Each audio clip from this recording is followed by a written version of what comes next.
Hi, welcome to the stream. Afghanistan_MTG. He's a phenomenal control player. You are my favorite Poznan MTG streamer.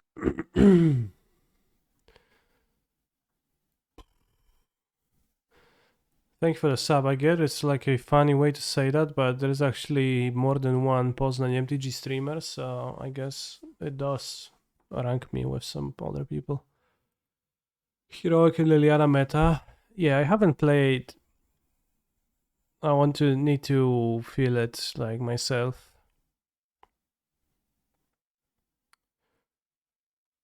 I added Escape Velocity,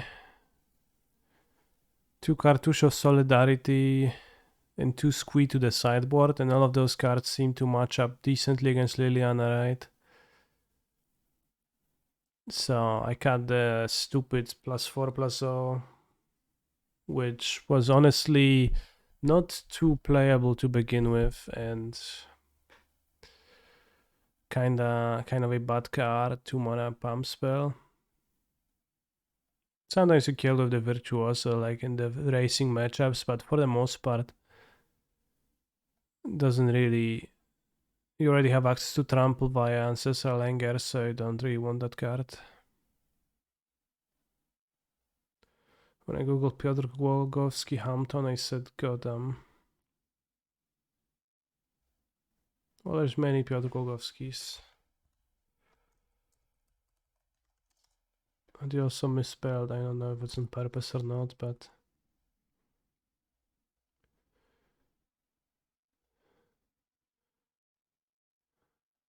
If you Google Piotr Głogowski, there's a guy, me, a guy, me, a guy, same guy as here.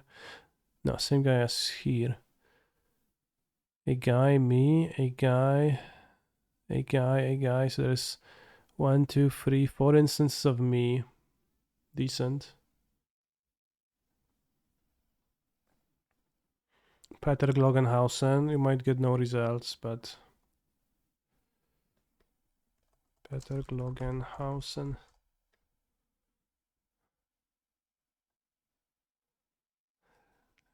Yeah, no results really. Some restaurant, but it's Hanschen Peter in Gelnhausen. So not really the same thing, event.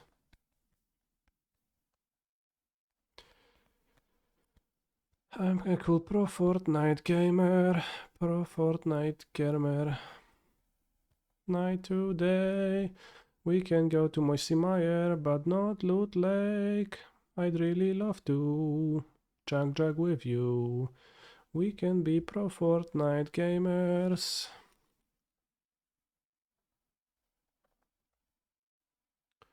Piotr Głogowski career. Yeah, I mean, Piotr is the most popular male name in Poland. Winnings 1000, 1000, 175, 75, 100, 1006. Not too much. Hometown Radom. Z Radomia. Some big prizes. What sport is that? Volleyball, beach volleyball.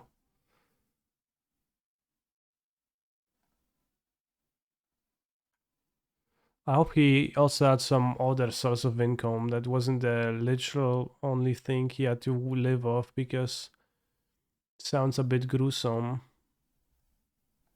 Numbers don't add up. They do add up when you realize that he actually won only 1000 once because it's international and it's like a sub category of international, and in Europe you won what, 175. Well, they do not add up, I guess. 165. They don't add up. True. Where did the 10?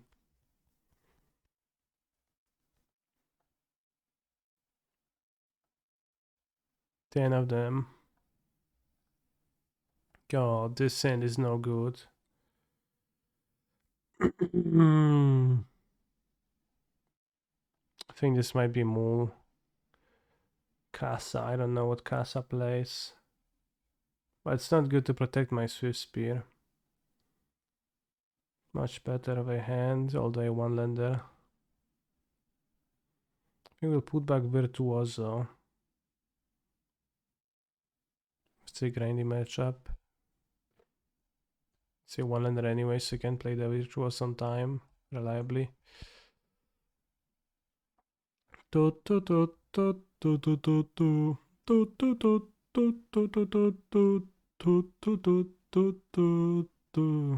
Oh shit, that's red-black. Bad matchup, question mark. What the fuck is?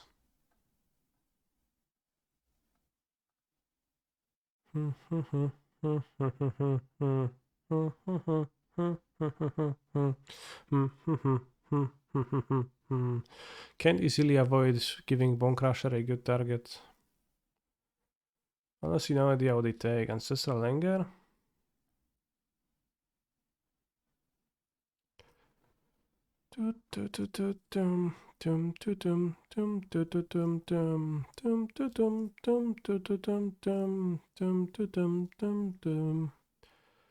Cyril.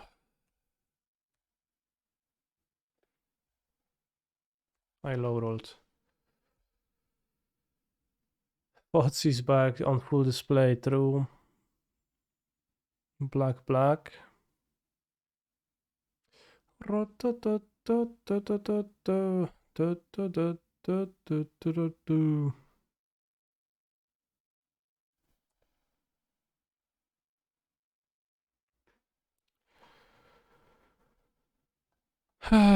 So probably have a push. I can beat push into Liliana in this spot.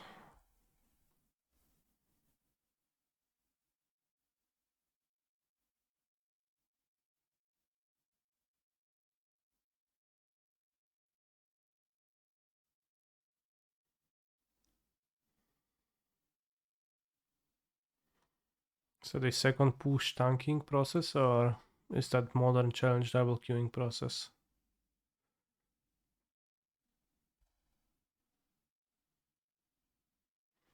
Let's go, Liliana. No, Fable.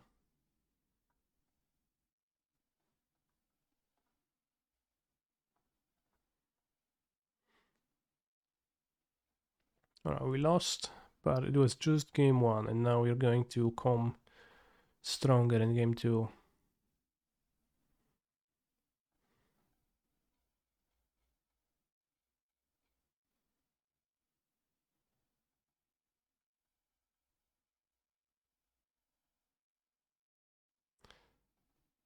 Actually, I think I should be cutting with some Virtuosos, because I both have less value in conniving away lands, and because it's actually kind of weaker.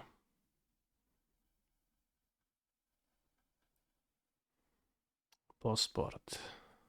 Well, not passport, it's just kind of weaker into the matchup than the other cards, I think.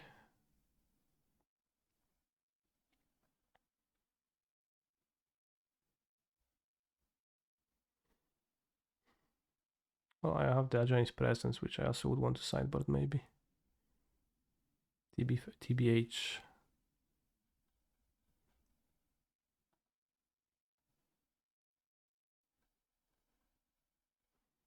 I think not the Boros Charm. Boros Charm for the verdict. So I guess, like, I thought that one of the upsides of Boros Charm could be that it hits Liliana, but it actually does not seem very important.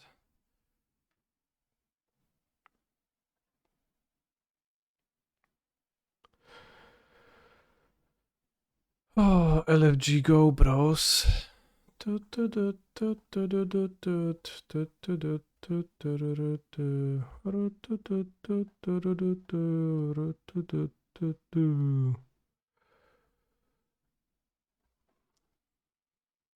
Keep.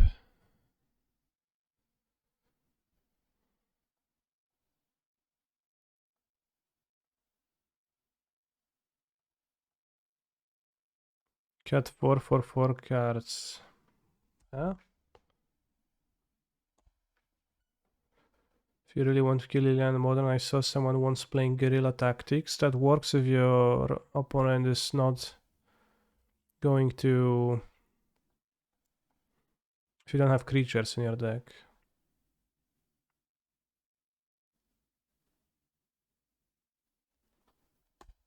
So if they minus, it doesn't work so well.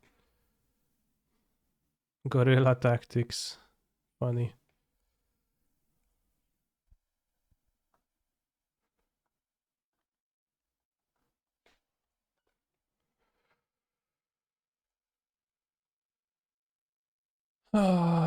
Let's go, Liliana. No, just Fable. Have I tried Blue-White Heroic at all? I have thought about it, but I failed to think of cards I actually would want to play in those colors, so not really.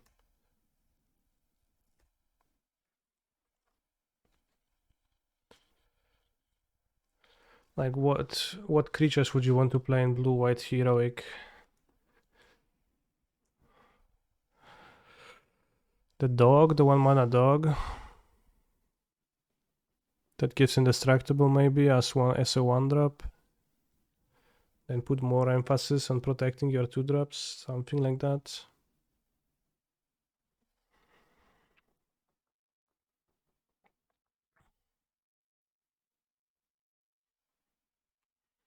Kaneki, I am forced into subbing for the Cyborg Guide. Well, yeah.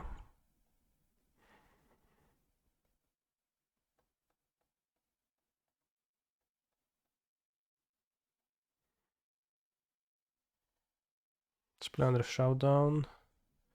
Have a Swift Spear for the next turn. Could play Spikefield Hazard Phase. Doesn't really make sense though. I think I'll just play the... well, I could play Battlefield Forge and draw with Ancestral Anger. That's probably good. Although if I miss an land drop, I have less mana to play with, but I have more cards.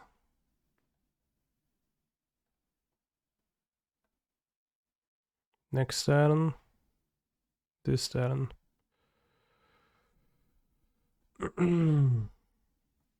God's willing, a good draw to make my Swift Spear humongous.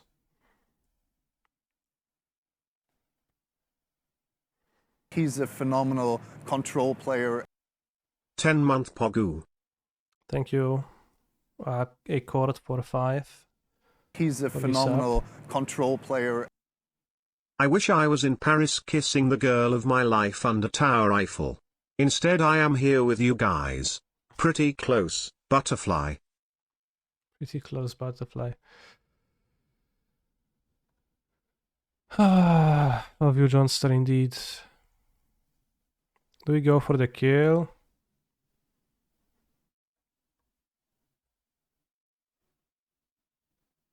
I need to have 2 pushes.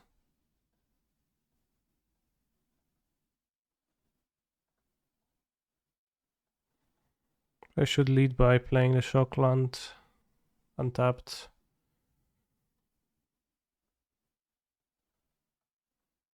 Yeah, definitely should have led on that.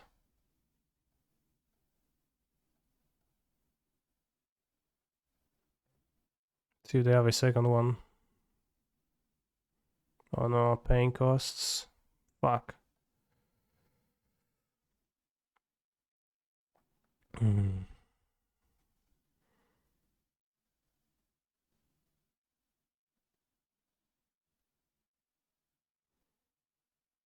No, I'm not dead. I can cycle into God's Willing or Rajani's Presence. But I'm thinking if I can play this instead.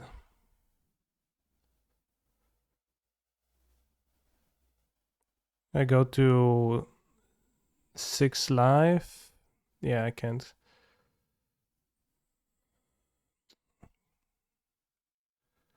So I need to rip right now, and I have 1 draw over 2 draws instead of 2 draws.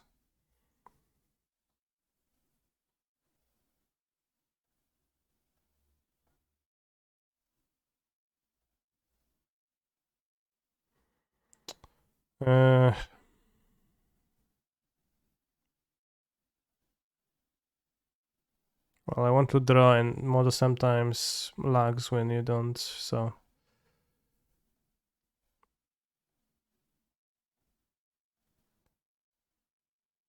Reckless Rage, so I wouldn't have found it.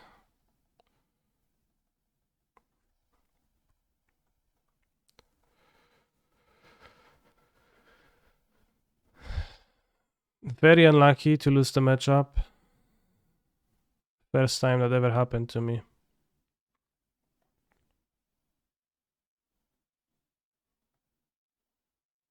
No, you can just kill my one heroic creature that I'm trying to castle my spells on. Well, there are 2 pushes, which is a little bit lucky.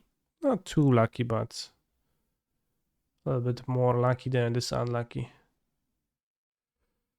But there is plenty of rounds in the tournament. We can still come on top easily.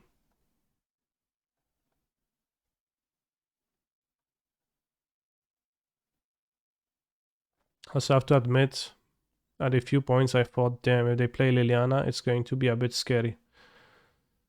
Actually, it wouldn't be too scary in the first game. I had extra cards to discard, and the Swift Spear was killing them. So if they would have discarded their own hand, that would have been fine, and they wouldn't have played the Fable instead to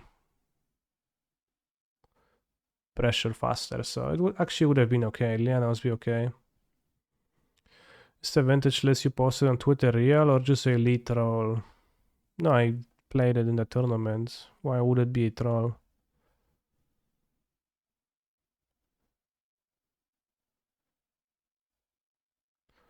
I can give you my explanations of the card choices. Any way to prevent sacrifice effect? I have 8 haste creatures. I have Cartouche of Solidarity. I have Escape Velocity. I have well, just extra creatures to play, and some other effects, and He's a Queen, a phenomenal Cyber. So I do control have ways player. to stop that, yeah. I got second in the Vintage Challenge today. I played off stream. Thank you, Gabro, for your sub. Thank you, John Star. I played this in the Vintage Challenge. I got second. Lost in the finals to Y Principe on Golos Shops. Just felt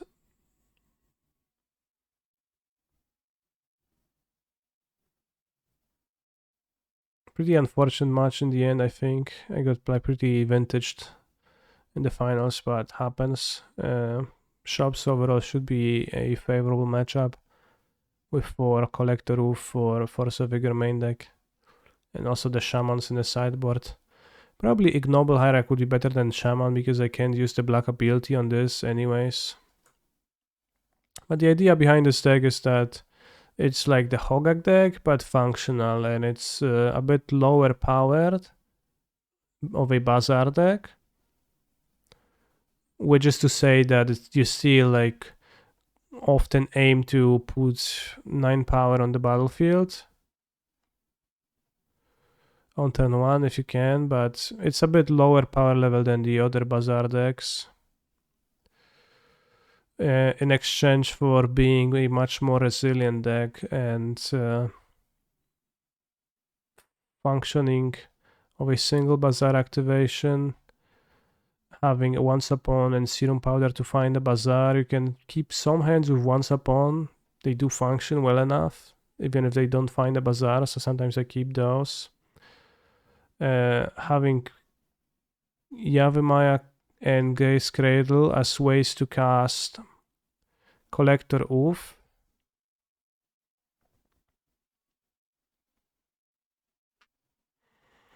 Which is really base because this card is really good, but the normal Bazaar decks often they play it, but they can't really cast this card because you go Bazaar and then on turn 2 you can't cast it unless you draw your Mox, which you have 2 or 3 in your deck. Here you can go Bazaar turn 1 and follow it up with a Yavimaya or Gaze Cradle, and they will often produce 2 mana. And you can play a Collector Roof on turn 2 after Bazaaring for power on turn 1, which I think is really good. and it's played this way. You sounded that congested, new mic? No, I am just congested, I'm a bit sick. I'm streaming for you still. Yeah, and instead of playing some like shitty fetches and dual lands, you play lands that are really good. Especially the Cradle. Maybe you should play 4 Cradle in the deck. Boseiju mainly nice as an answer to Sphinx of the Steel Wind, although I never actually managed to line that up and always die to the Sphinx anyways. How often did you keep a starting hand without a Bazaar after mulligans? Very rarely. But I think I had like a game or two where I kept with no Bazaar and just won with no Bazaar. How did you lose versus Shops? Well, just I did powerful things and got stopped. I had a strong start, but my opponent went turn 1 Golos for Tabernacle and then it was a bit too hard to recover, although it still was a close game. And yeah, I also have 4 Hex Drinkers here. Because people play the Deathrite Shaman as a like secondary threat for this deck and a way to enable Hogak and a way to enable Vengevine and to have a big green count for Force of Vigor. But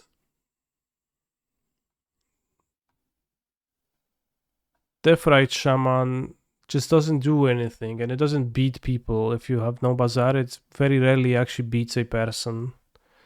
Sometimes you can win games that involve Deathrite Shaman and a Bazaar Mirror, and then you go Sitch's Supplier and play Hogak, and then you control their Hogak when you trade Hogak. Stuff like this can happen, but it always seems to me like it has extremely low conversion from being played into winning, and at the same time the Bazaar decks having more green monsters to tap for Hogak and trigger Vengevine matters.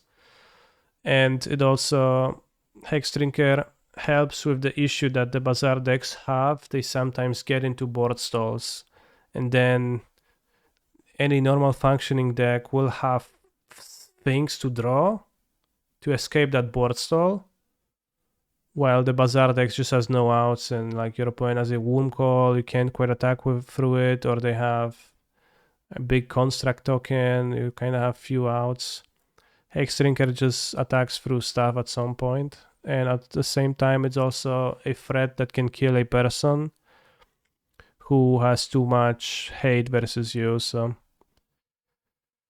you know, what does Leyline hit in this deck? It's 4 Vengevines and 2 Hogaks. So I actually boarded like out Force of Vigor against people who only had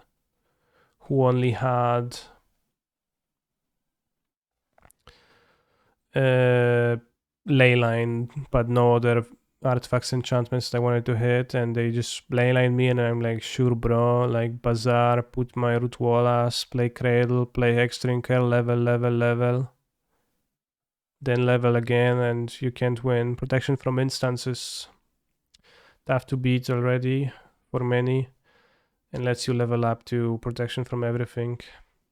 So yeah, I think 4 Cradle should probably be there. Like maybe 2 Yavimaya, 4 Cradle should be the way. Because Cradle is just so much better than Yavimaya. Yavimaya also kind of made your opponent... they make like it does have downsides. Makes your opponent stop their, for example, workshop to make construct tokens with Urza's Saga.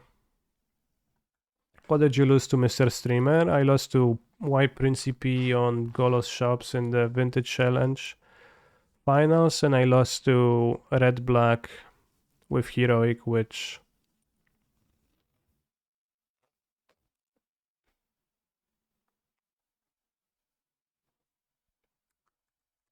The only thing that Yavimaya does better than Cradle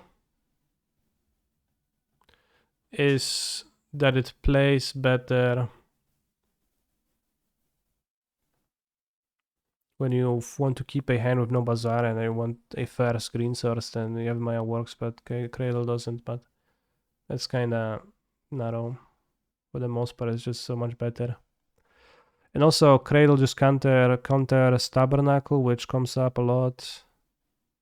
And then when Graveyard Hate is not a route, and when Graveyard Hate is not a route to take, and when Leyline is not a route to take, then honestly, it's kind of hard to counter your deck, right? So then it becomes a question of whether your opponent can beat your plan of Hex Drinkers and Collector Roofs, just casting green aggro with shitty Root Wallace on top of that. Maybe Hollow One. Which, frankly, not everyone can. Not everyone can beat those cards. Sometimes they just lost to Hex Drinker or Collector Roof, depending on if their deck is more Mox Tinker PO based or more interaction based. He's a phenomenal control player. But yeah, I also think Smile. I got suggested in the Vintage Discord that I should maybe try Ignoble Hierarch over Deathrite Shaman, and that's probably true. I probably should also be playing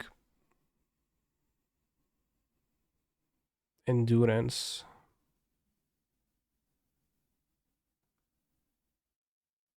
In the sideboard. I played Mindbreak Trap out of fear, but that card is just not playable and you shouldn't play it ever. I'm yet to see anyone actually cast it. I think somebody hit my Collector's Hoof, I guess, this tournament, but besides that, 23 tickets, Monkass. Thank you, Neravius, for your supportage.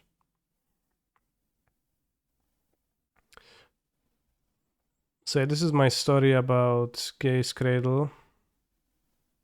Endurance also lets you tap Cradle for mana sometimes if you have no creatures, true.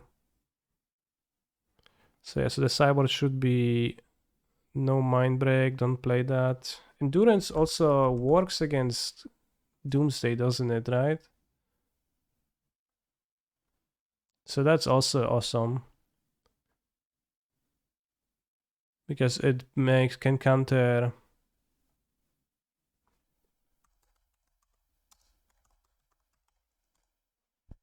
yeah.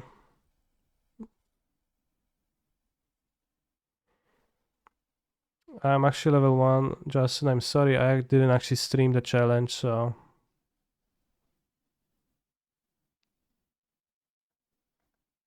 So I guess if you have 4 Endurance that also works against Doomsday, you need no Archive Trap. Endurance can also even work against Consultation sometimes.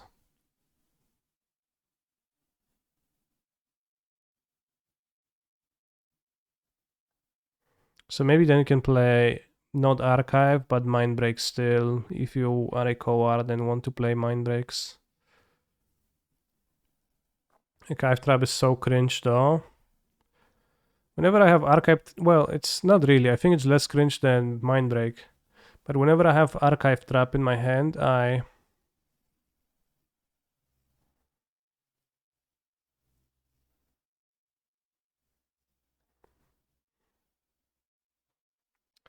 tend to think that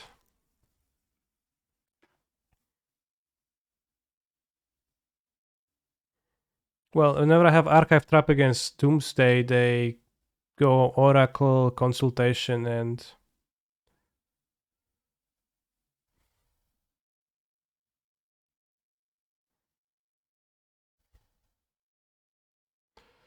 for what matchups is Hierarch? I didn't get it. It's for the grindy matchups, which might sound funny, but there is a subset of matchups in Vintage that like mostly blue, Deathrite Shaman, Planeswalker decks, which often play Collector Oof themselves, where Collector Oof and Force of Vigor are not really productive.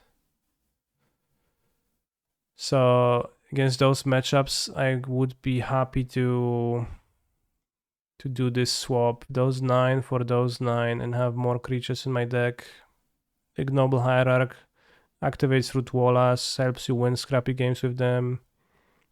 Exile also has extra damage, gives you more mana to play your endurances.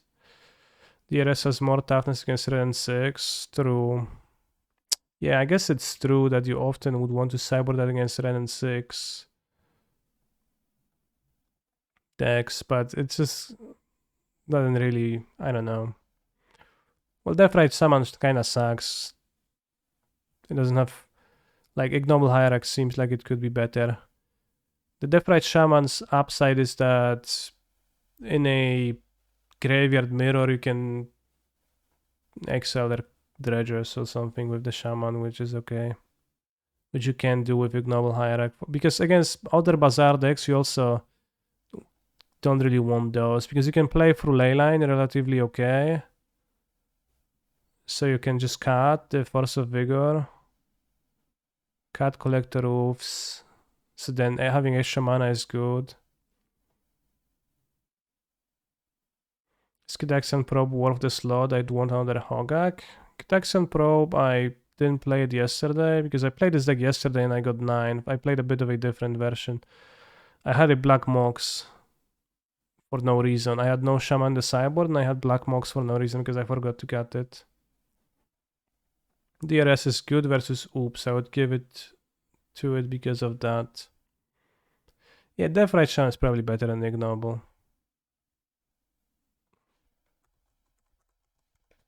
It's not very good pre-board, I think.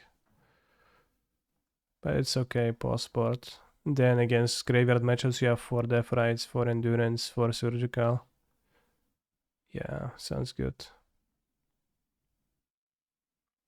I don't think Oops is like really a deck. You have 4 Surgical. I play against it rarely, but I guess 4 Surgical, 4 Endurance is He's good a enough. phenomenal control player. Is Gitaxian Probe worth the slot? I would want another Hogak. Well, you don't cast the Hogak with ease, and it's not often crucial towards winning. For the most part, it's you draw it and you discard it, and it like happens to be relevant when the board stalls. You also have Hexdrinker as a way to beat the board that stalls. I don't think there is much upside in like having more Hogaks, and Gitaxian Probe is just free, so looking at their hand is relevant. Much, easier to realize what to play, right? Maybe under Boseiju then. Well, I could play under Boseiju. That would make it easier to actually draw it against the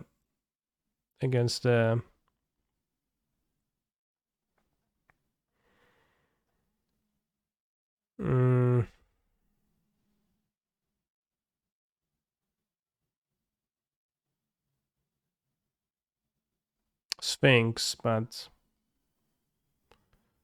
I don't know.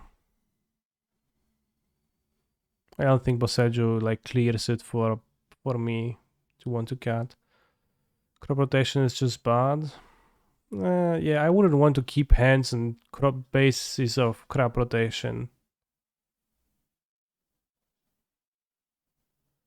So I don't want to play crop rotation because you can't keep with crop rotation and you get force, you die. It sounds terrible.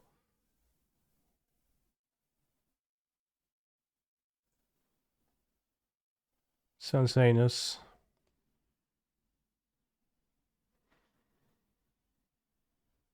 So I don't like the idea of crop rotation.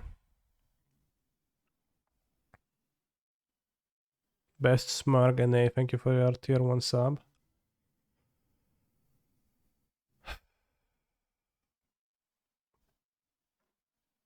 Because to function, you need either a real green land or a bazaar. So you have like 10 lands, and then you powder and you once upon, and like you want to keep 90% of the time with bazaar. And the reason this list doesn't play any survivals, well, maybe the reason will be that it's pretty bad, I think.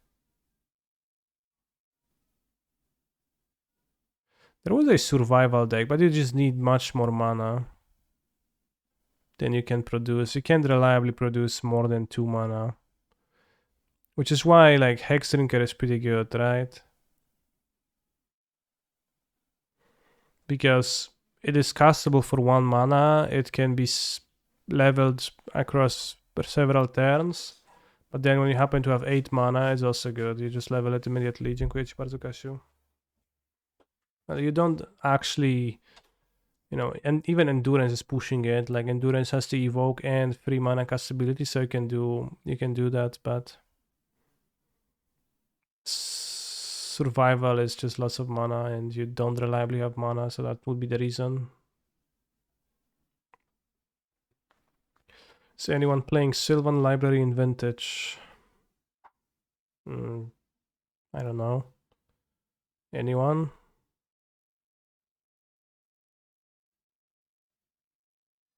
Can we see some gameplay of this deck specifically? I guess we could. I'm in a Vintage league with a like earlier proto version of this deck. Is anyone playing Sylvan Library in Vintage? Some gamers do. It's not super popular, but I think I played it even lately.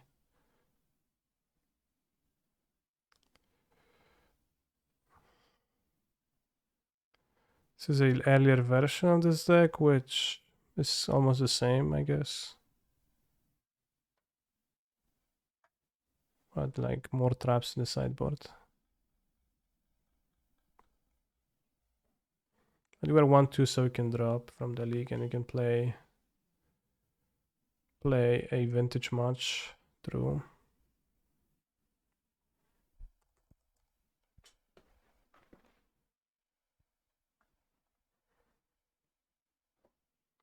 The 11 traps sideboard is spicy. Yeah. I mean, I'm still waiting for someone to Mindbreak trap anything. Let's have Mindbreak trap so you can maybe still try to Mindbreak someone. But Mindbreak trap is such a bad card. It just makes your deck so much worse when you can't hardcast it.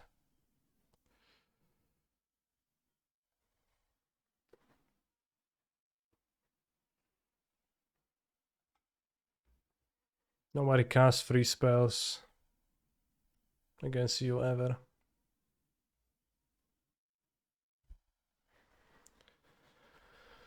No, crop rotation is where you cycle which fields you farm each year to allow rebuilding of micronutrient levels between Harvey. Harvey?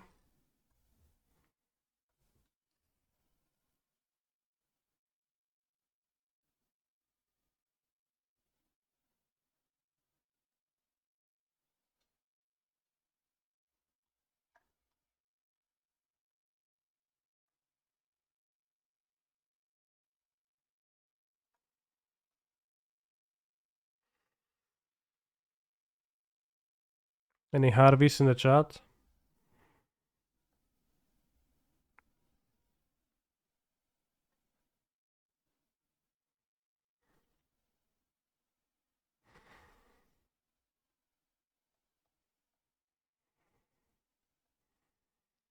No Harveys. Is Harvey a name? It was Harvey Dent, right? In Batman.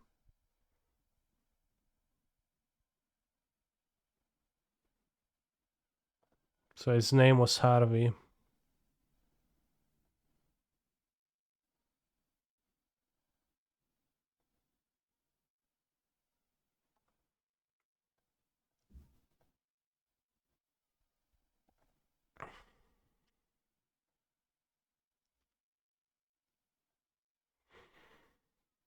Alright, we're on the play with the Hogak deck. My hand contains Bazaar, so we keep.